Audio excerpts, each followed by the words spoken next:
Αρτισιανό Καρδίτσης, το χωριό μας. Μία δουλειά ακόμα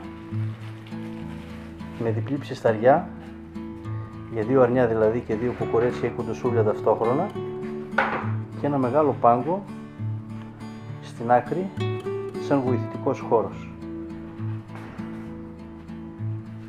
Μπορούμε να ψήσουμε 8 μικρά κοντοσούβλια και σχάρα ταυτόχρονα, ή σχάρα σε όλο το μήκος της σκάφης, ή 17 μικρά κοντοσούβλια επίσης σε όλο το μήκος της σκάφης. 2 αρνιά και 2 κοντοσούβλια ταυτόχρονα.